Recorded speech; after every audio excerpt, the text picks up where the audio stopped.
What if you could become a power user of your own brain? If you've got ADHD and you're wanting to become a power user of your brain, just like we talk about power users of technology, then this video is for you.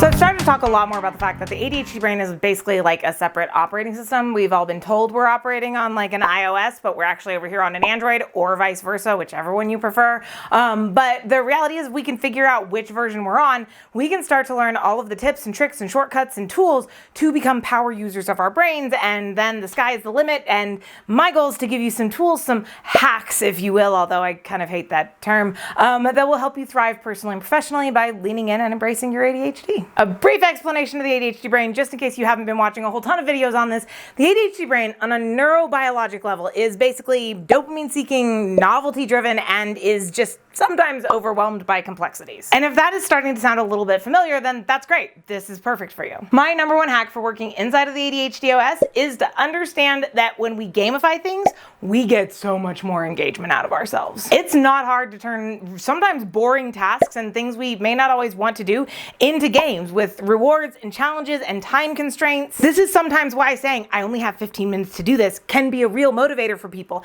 And then if I can get this done in 10 minutes, I get this, right? Turning a game, creating a game. And here's the thing, the first few times you do this, it's gonna take some work to like find the game you engage with and like put together the frameworks. Here's the rules and here's the rewards.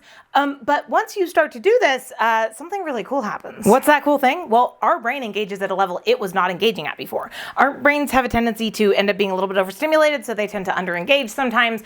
But when we get our brain engaged, we make some really cool things happen. You've seen this if you've ever been like up against a deadline where you had an hour to complete a task that probably should have taken you 6 and you still got it done and got an A. When we gamify things, we engage the brain's need for novelty and stimulation, and so it gets us more embedded and enmeshed in it. So set a timer for 15 minutes and see how many emails you can reply to, mark it down, and see if you can beat that tomorrow. Number 2, create visual workflows. So if you've ever heard of like a Kanban board or color-coded, like there's all kinds of things where you could have, even if it's just like a workflow of like a piece of paper on the wall and you have sticky notes that you move from phase 1 to phase 2 to phase 3 to phase 4 to make sure that you are getting stuff done every single week, like that can be enough. You can build out Trello boards and Asana boards and ClickUp boards and Monday boards and whatever it is you want to build out to like actually build, 1, something that visually engages your brain, but 2, gives you a little bit of like dopamine pump as it sees things starting to move through and getting things done. Because a lot of times, a lot of the tasks that we do, there's no like visual reward for seeing each phase or stage completed.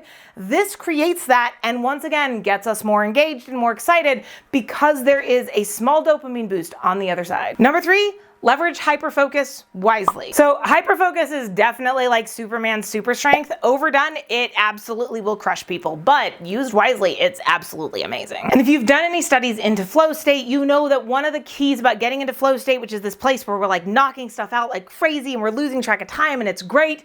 One of the keys to flow state is that it's actually a cycle, and the 4th state is that we have to have time to reset, relax, like reset ourselves. We cannot just perpetually perform inside of that peak performance mode. Same thing with your hyperfocus. So doing yourself a favor of having like set ending times to when you are getting into hyperfocus and really like going on something is really helpful to keep from getting to a place of burnout. The problem is that when we hyperfocus on a task and we start getting like everything done and then we end up burnt out on that task, then we don't want to go back to that task next time. And so this is where sometimes it can be helpful to end the task a little bit early before you reach the point of frustration. Best way to start building on this one is to like actually pay attention to when you are most productive, when you are falling into hyperfocus.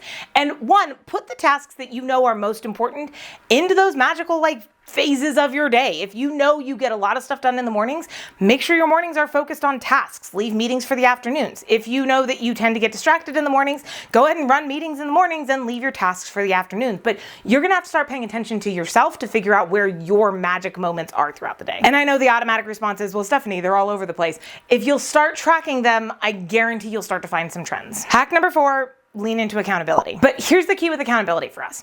It has to be accountability that we actually care about. So it can't necessarily be an accountability partner that you're going to start avoiding because you like don't want to see them on Wednesday mornings when you're supposed to meet, so you start coming up with excuses.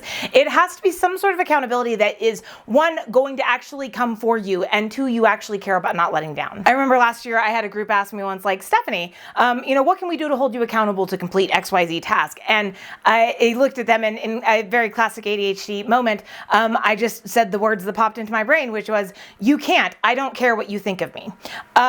Which was maybe not the best approach for a brand new group that I was meeting. But what I did follow up with was, like, I don't know y'all very well. I'm gonna feel much more accountable to my team, who I do know and I care about, than I'm going to feel to a group of people that I am literally just meeting today. So find an accountability buddy or use apps like Todoist to set reminders for yourself. I like to use my calendar to put stuff up that reminds me to check in with myself, that reminds me when stuff is due, but start to work with external systems, whether those are accountability buddies, whether those are coaches, whether those are like a VA that you hire to check in with you once a week because you know that they will because they want to get paid. The key there again is just remember, you have to actually care what they think. So you do have to actually like do it because you want to not let them down. The ADHD brain is wild and wonderful and really, really fun.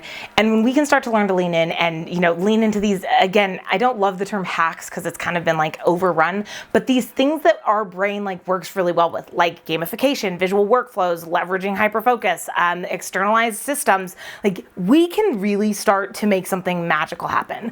So do yourself a favor, just pick one of these and start working on it. You don't have to implement it perfectly, just start implementing it. I bet you'll see a huge difference. Do me a favor, if you think about it, come back and drop in the comments. I'd love to hear which one you decided to use and how it ended up working out for you.